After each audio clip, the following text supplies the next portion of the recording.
देहरादून के पास Doiwala sugar mill में CM Trivendra Singh Rawat ने अब से कुछ ही देर पहले पेराई सत्र का शुभारंभ किया। दरअसल डोईवाला सीएम त्रिवेंद्र सिंह का विधानसभा क्षेत्र भी है और इस वक्त कार्यक्रम के दौरान मुख्यमंत्री त्रिवेंद्र सिंह रावत संबोधित कर रहे हैं। आपको सुनवाते हैं।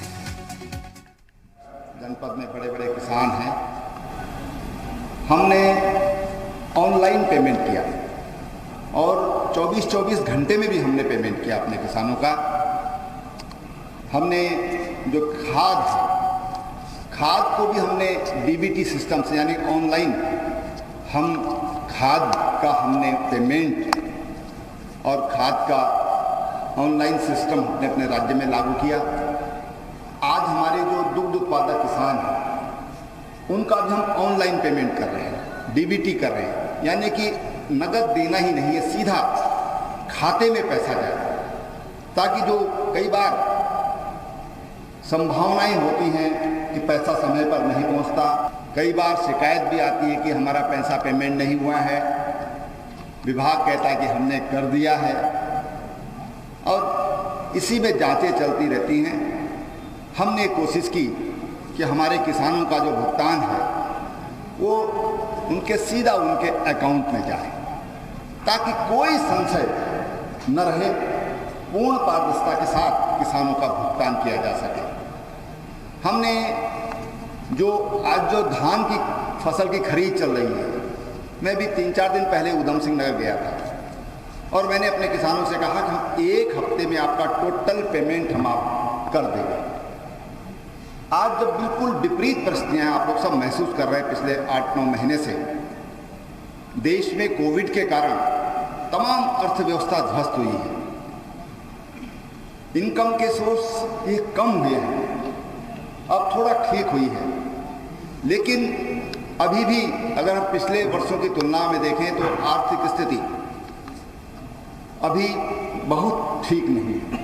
उसके बावजूद हमने अपने किसानों के पेमेंट ये कोशिश की कि किसानों का समय पर भुगतान करें और हमने 250 करोड़ रुपया इस वर्ष में अपने किसानों को अनुदान के रूप में दिया। 250 करोड़ रुपया, आप कल्पना कर सकते हैं कि ऐसी विपरीत परिस्थितियों में भी 250 करोड़ रुपया, जो छोटा सा राज्य है जिसका बहुत, हमारा जितना टोटल बजट है उत्तर प्रदेश का, उससे 12,000 करोड़ रुपया ज़्यादा केवल प्राइमरी एजुकेशन का बजट है।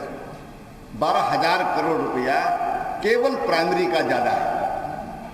अब आप कल्पना कर सकते हैं ऐसी परिस्थितियों में भी हमने कोशिश की कि अपने किसानों का जो पैसा है वो पसीना सूखने से पहले उनके पास पहुंचाने का हमने प्रयास किया और 250 करोड़ रुपया हमने अपने किसानों का, देश में पहला राज्य है जिसने अपने किसानों का 100% भुगतान करने का काम किया है, गन्ना मूल्य का भुगतान किया है।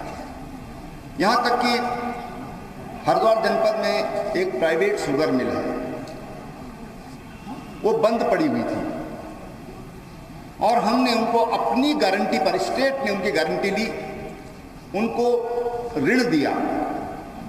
पंजाब नेशनल बैंक ने भी उनको लोन दिया, 36 करोड़ रुपए हमने दिया, 36 करोड़ रुपए बैंक से लिया और हमने उस मिल को चालू कराया। 22,500 किसान उससे हमारी मिल के जुड़े हुए थे। हमको अपने किसानों के लिए हमने जोखिम लिया और आज वहाँ पर भी 80% पेमेंट ये किसानों का हो गया, जो पिछला था वो भी पेमेंट हो गया। तो हमने अपने किसानों के लिए रिस्क भी लिए, जोखिम भी उठाया।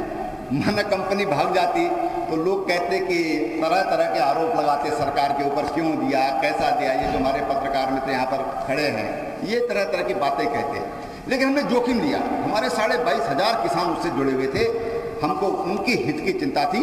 लेकिन मैंने जो मिल के मालिक हैं उनसे मैंने व्यक्तिगत रूप से उनको मैंने बुलाया, मैंने कहा आप मेरे पास आइए, पहले आप मेरे साथ कमेंट करिए कि जो पैसा होगा पहले किसानों को दिया जाएगा, उसमें कोई घालमेल नहीं होगा और बाकी मैं आपके लिए रिस्क लेने के लिए तैयार हूँ।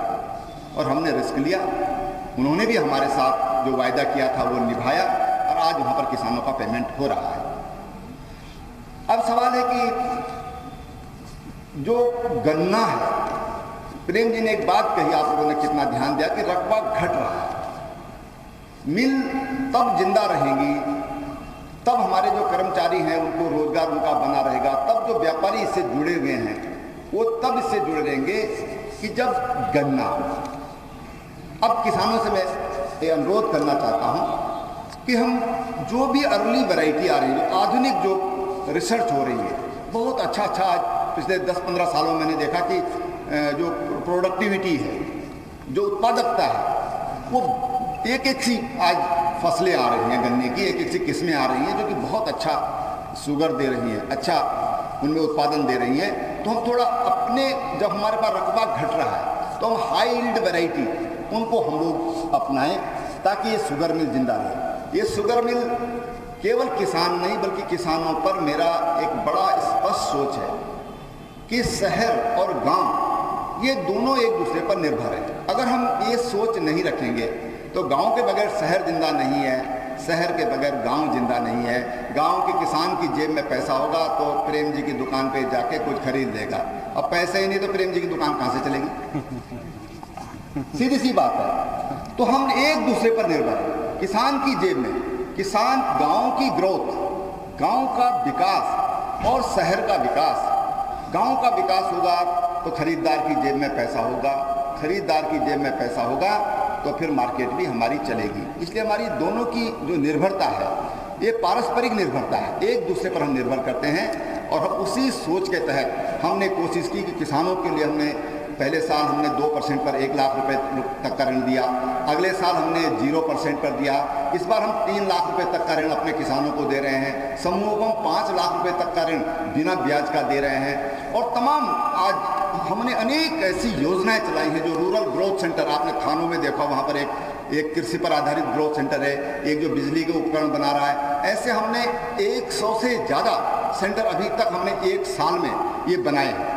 तो गाँव की अर्थव्यवस्था अगर उनकी जेब में पैसा होगा तो ये निश्चित रूप से विकास होगा। अभी हमने मधु न्याय पंचायत, हर जिले में एक न्याय पंचायत में, उसमें हम मधुमक्खी पालन करवाएंगे, केवल मधुमक्खी पर फोकस करेंगे ताकि किसानों की जो इनकम है, जो माननीय प्रधानमंत्री जी ने कहा कि हमको किसानों की आय दुगनी करनी है, ये दुगनी केवल धान से नहीं होगी, केवल गन्ने से नहीं होगी। तो हमको तमाम जो एक दूसरे पर परस्पर जुड़े हुए हैं उन चीज़ों को हमको जोड़ना होगा और तब हम अपनी आय दुगनी कर सकते हैं। और इसलिए माननीय प्रधानमंत्री जी का जो सपना है उसको हम कोशिश कर रहे हैं कि हम उस आय को दुगना करें। आप सब किसान भाई अगर हम सब लोग मिलजुल करके इस काम को करेंगे तो निश्चित रूप से किसानों की आय दुगनी कर पाने में हम लोग सफल होंगे। यहाँ पर इस मिल से मुझे बताया कि 16,400 किसान इससे जुड़े हुए हैं। और अच्छी खबर इस बार की यह है कि सबसे अच्छी रिकवरी आज तक की इस बार हुई, 10% की रिकवरी डोईवाला शुगर मिल में हुई। ये बहुत अच्छी बात है।